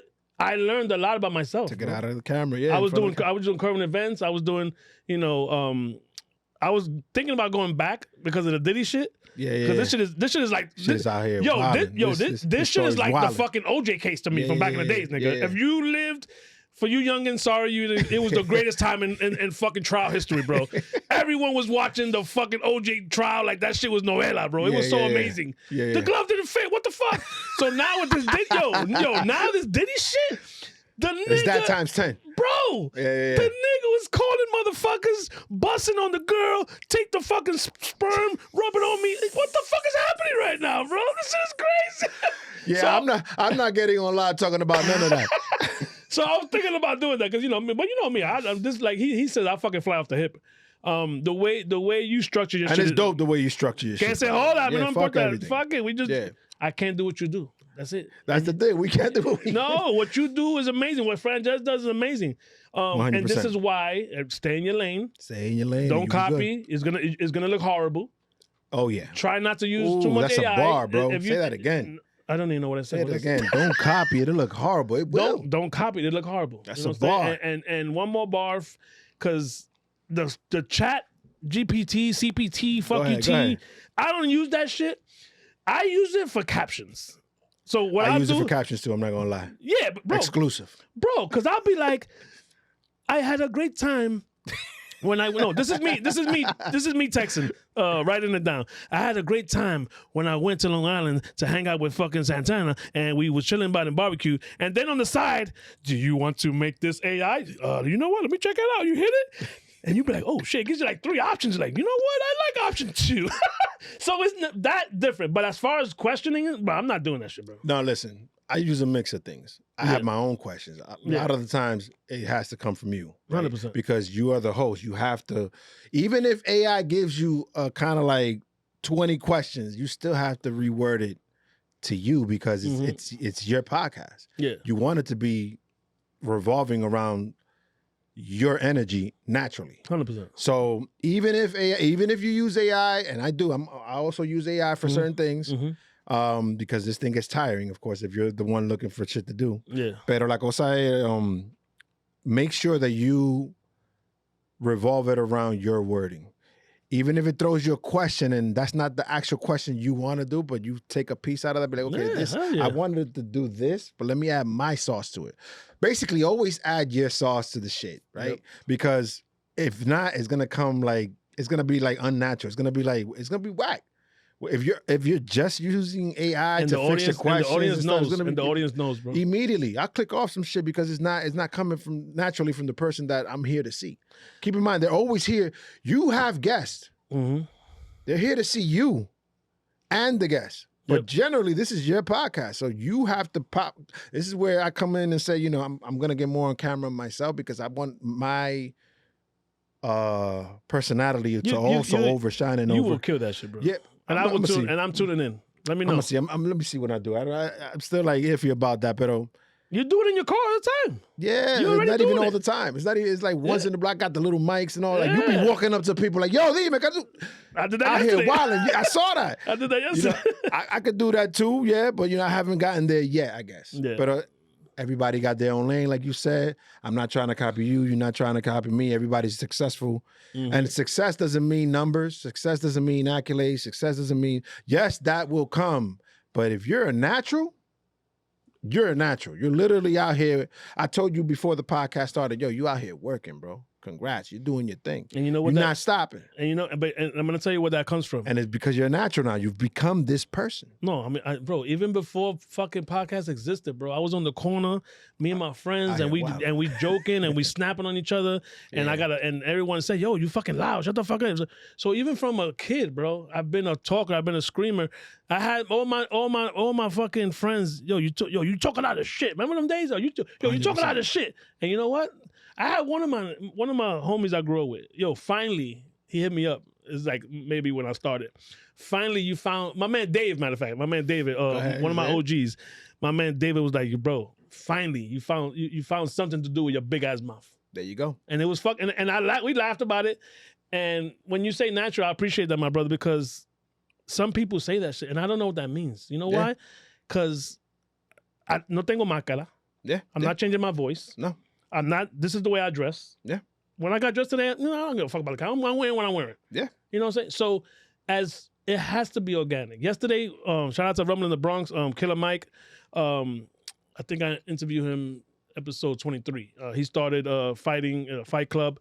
So he just hit his 100th event. Nice. He hit me up. Congrats to him. Yeah, he hit me up. Yo, I want you to come and interview people. Ven pa acá. I went over there. You know what I'm saying? Would I have done that on my own on Saturday night? Nah, me and my lady probably would have fucking went to get some food and just chill. But that invitation, I said, I'm in there. It's the relationship. And there was like three people there that I spoke to that been on the pod. For the Money was there. La Bodega was there. So people see me, bro, and they just... And now you're the natural. You're not. They'll come to you. I can't wait to be on the pod. They told me. They come to you, bro. That shit warms. That's my girl, bro. That shit warms my fucking heart. Look at that. One of the people, I forgot who said it. That nigga said, "Yo, I've been dying to be in your shit." That shit fucked me up, bro. Look at that. And my girl notices my reaction. She's like, "You see, babe?" And cause she's the one. Like she's always. Frances knows her. She's fucking adorable, bro. And she's always like my fan. And she gives me the pat, and I'm like, don't do that. Don't fucking do that. So when people hit me in the street, yo, what up? Yo, you from the podcast? And I look at her. She's like, I told you. Because You're famous, bro. We don't do it for that, though. No, that's the beauty of it. That's what I'm saying. Yeah. That's the beauty of it. It's a natural thing that comes to you now. You just said something key that I'm going to go back to what I said earlier. I said art will show up in another form if you're an artsy person like me. Boom. That's the art. And then now the art for me is podcasting. Through the heat that... before you used to be that person in the hood, always mad loud, and your boy told you, yo, this is it. This is the lane. And I'm proud of you. And that's just reassurance. That's just your boy coming to you and say, you know what? Keep going. Yo, keep going. Big things are coming. People are going to continue to come to you, my brother, and say, yo, I want to be on your podcast. They're going to know you. Yeah. You don't even have to introduce yourself. And you know what, yo, keep going means so much to me because I stopped before. Yeah. And I'm gonna be honest with you, bro. And he even gotta fucking like readjust my thinking sometimes. Yeah. I'd be like, yo, friend, I don't want to do this shit no more, bro. Not saying I'm gonna quit, but I'd be like, yo, I've been there. And he'd be like, yo, that's emotion. That nigga hit me with a bar one day. I wasn't ready. He said, bro, that's emotion, bro. Yo. He said, yo, emotions. Cause Tuesday, think about this, right? Let's start with Monday, right? Right. Monday, I'm gonna start editing my next episode. Usually Monday's when I get prepared for Thursday, right? Or Friday, because I be changing fucking days and when I'm dropping. Who gives a fuck? So, who cares? Yeah, I don't give a fuck. At this point, nobody fucking cares. In the words of Natalie, nobody gives a fuck. Nobody gives a fuck. I love using her bar. So, bro, sometimes we're not in the mood for this shit, bro. No. So, bro, we just ended. It's slowing down now, bro. Me and this man had 18 fucking booked. We're 4 in the chamber. Damn. Nigga, from February, I was cooking, nigga, every day, every week.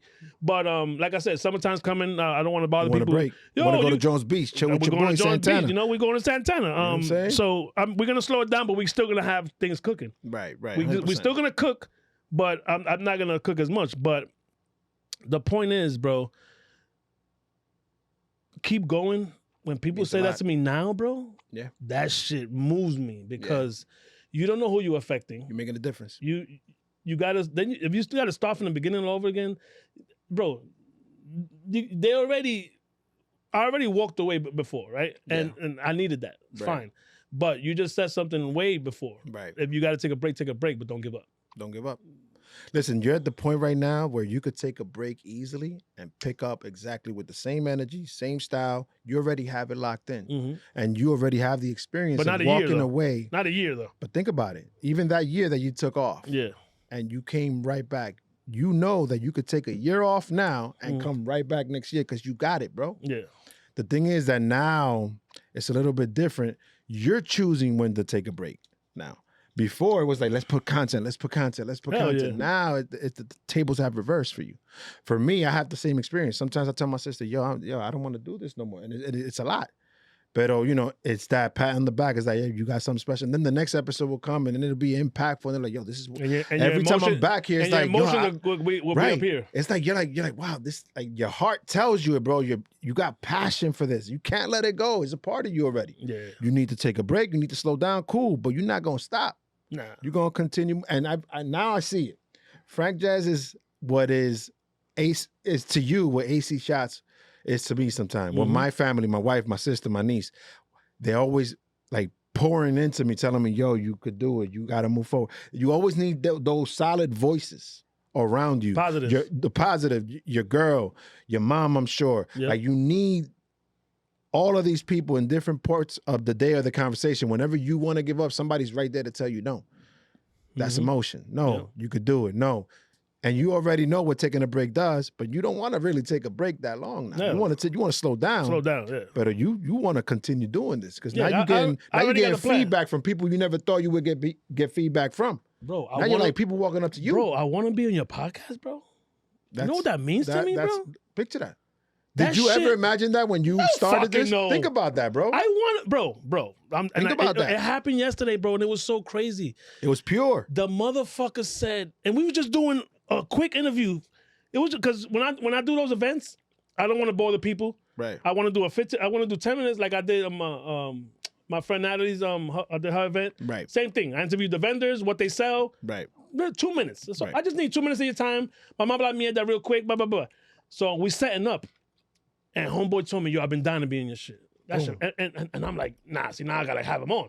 Because he got something to talk about and we're going to figure it out. Right. But back to your point, hell no. We don't think about this shit, bro. We just was starting off talking to this person and it just built. You know what I'm saying? However you started having, he started having, people started. Yeah, I just went to Amazon and just fucking send me everything. I'll figure it out. YouTube, exactly. You are self-taught like a motherfucker, by the way. All this. AC Shots had a lot to do with all the camera angle stuff for me. What I had to. He definitely, great guy. He definitely put me on to the camera side of things. It's funny, ironically, he doesn't like to be on camera. Yo, he made my house look like a mansion, nigga. Yeah, he's amazing. He's amazing. Shout out to AC Shots. But the audio stuff and then now putting it all together, it's like I picked up everything from podcasting and I do it from beginning to end. But yeah, I need AI now. I'm gonna talk to Frank Jazz. I need some AI right now to say, put that motherfucker in there, the episode, and spit out whatever. But sometimes what it does is I use Opus Clip, right? And Opus Clip will throw you some clips, but a lot of times I'm like, nah, that's not it. I need to do it myself. He will show you the way, and he got his own podcast. You guys can build on there if you want. Definitely. Or you could go to Long Island. Or we could go to Long Island. Whatever you want to do, bro. We jump in that fucking pool, man. Yeah, exactly. Check this out. And we saying it on camera. This is what we could do. What we doing? This is what we. I'm gonna pitch this to you. You tell me if it's a go. What's up? We both go. Right. We shoot both episodes.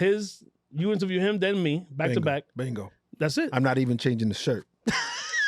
Let's do it. I'm not even changing the shirt. We good. You know what I mean? He go first. Nah, I'm changing the shirt. No, I'm at least changing the hat or something. Change the hat. No, let him go first because if you don't want to interview him saucy, you're gonna get crazy franchise. You don't want that guy. Oh no. So then you go first. Oh, okay. So, what about you? Nah, drunk app is awesome. Drunk app Drunk app is awesome. Actually, drunk Fran Jess is awesome too. We can all get lit then. We all get lit. We all get lit and we all do it. Fuck it. Yeah, it's up to you, but we'll figure it out. But my brother, this was an honor, man. Thank you, man. Thank you for having me on your platform. No, man. bro, I love your platform, bro. I love it. It's so family. It's so husband. It's so dad. It is when I hit play for your episodes, bro. I know I'm going down a fucking journey. Thank you, bro. Even if I watch 10, 15, 20 minutes, sometimes we busy, life whatever. Life be lifing, but I'm like, like I said, a lot of your episodes, bro. Thank you. It made me look in the mirror as a dad, as a ex-husband, as a boyfriend now. Yeah. Because you know what? You keep it real. You're super transparent about your own life. That's the thing. And some people they fake on camera or they want to sugarcoat shit. I don't got time to sugar. Nigga, why? Yeah, it'll come out nasty. You know what I'm saying? Faking it, man. Like you said before. Listen, I wanna give kudos to you and give you props, man. This space is amazing. Thank you for having me here. And like I said before, us having guests and having these conversations is cool. It opens up, but you start learning more about yourself. 100%. You start learning more about yourself, and you start sharing details. I'm pretty sure you've shared some details about yourself that you didn't think you ever share, but it's always helping out someone else. And people start texting you, and that's the thing for me. For you, the thing now is people coming up to you and telling you keep going.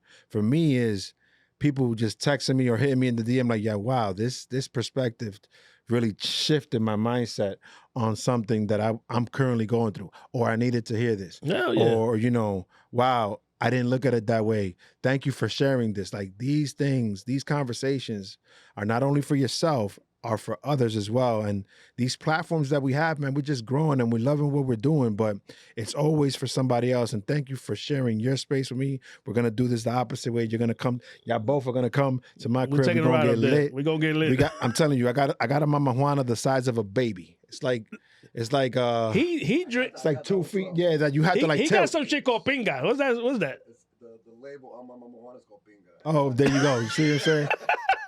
Listen, it's gonna be lit when y'all come to my crib too, and y'all gonna definitely feel the good vibes, the homie energy, and I that's how I like to present it, because this is all building good energy, good networking, and this is what it's about, man. It's us growing as men and learning off each other. You learn about yourself is a big deal. The most important thing is learning about yourself, and like I said in that episode about me wanting to have a library of kind of like films for my kids to kind of like go through when I get older, right? When I'm a grandpa and my grandkids see all that grandpa did or dad did. That's fire. You know what I'm saying?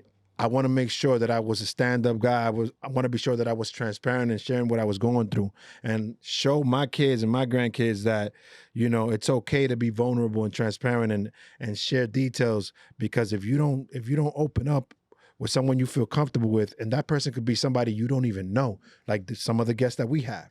Some of the guests that we have, we don't even know each other, but it's like, yo, this conversation was so fucking dope, and I opened up so much, or they opened up so much. This is what it's about, man. What are we gonna do? Internalize everything? We're gonna be hurt forever? We're never gonna heal? What are we doing? We need to learn how to share experiences, especially us as men. Going back to that, us as men in particular, we need to have these spaces where we can open up. Yes, it's cool to talk to you about what you're doing or what I'm doing, but let's take it a step deeper. Let's go deeper into life. What the fuck is going on in your life? Oh shit, this is what you're going through. I'm going through similar shit. We may cry, we may laugh. The relationship from that point on gets built, it grows. And this is what it's about, man. Listen, we're in this space for a reason. And it's to grow and allow people to grow. There you That's go. all it is, baby. Bro, my mom saw the Off Experience episode when I was on their platform. Yeah. She was fucking blown away. It's amazing. She said, I didn't fucking know that. That's when I got to learn about you, yeah. Even his episode when I was on his platform. Yeah. Bro, when we met, we should switch chairs. We never met a day in our life. Good. He was like, yo, pull up. We're going to do both. You on yours, I'm on yours. Done. And that's how I did it. And shout out to them again. And I know Natalie hates when I do this. Natalie had her own podcast. Yes. I was looking up to her. I was looking up to him. Yeah. She's not. She don't watch our shit. She loves us. But Natalie. She loves us, but she don't watch our shit.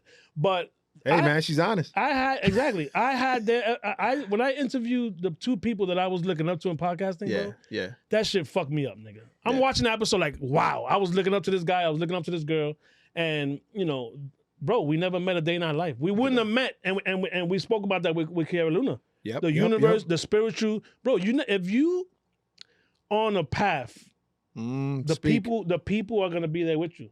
The reason why we all here right now is because we on this podcast journey. We on this 100%. Universal journey to have conversations.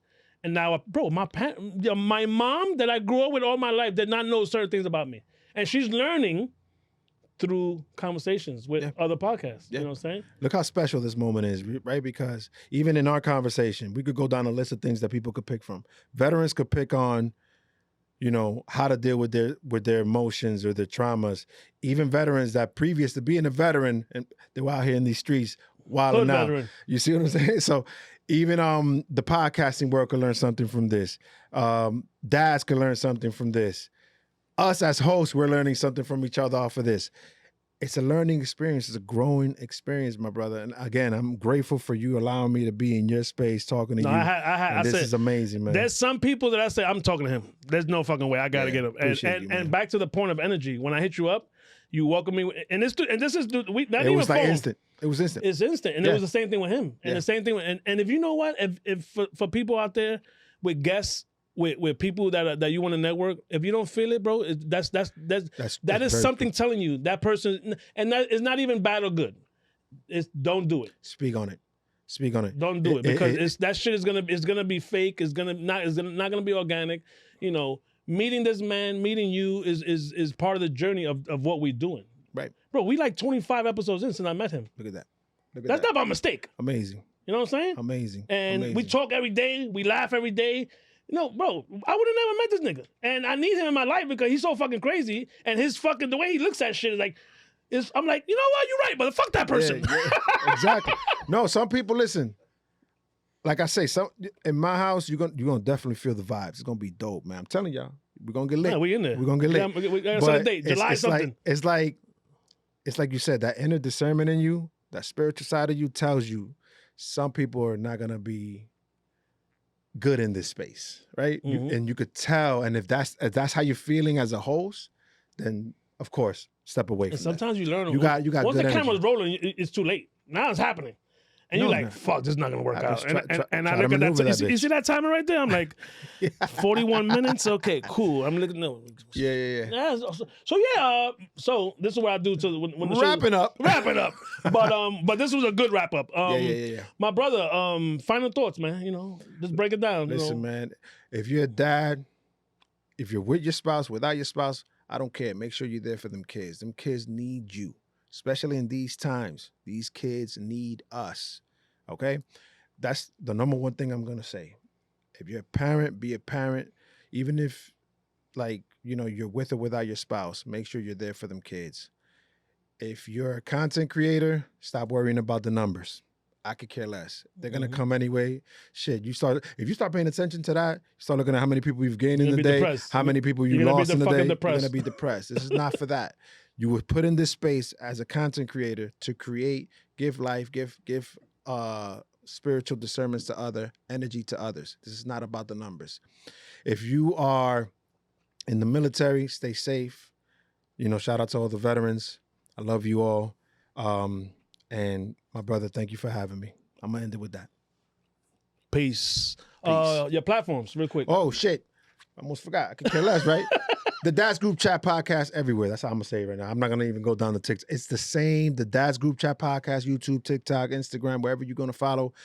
You know, if it's audio, all the platforms are there. I'm going to have some merch up soon, which I'm going to talk to this guy about because he has his merch. I'm going to piggyback off of him on some details. Some hats are coming out soon. Shirts are coming out soon. But everything in his due time. I'm not rushing anything. God's taking me through this journey. There you go. So it's at his pace. Peace. We out of here. Thank you, my brother. Thank you.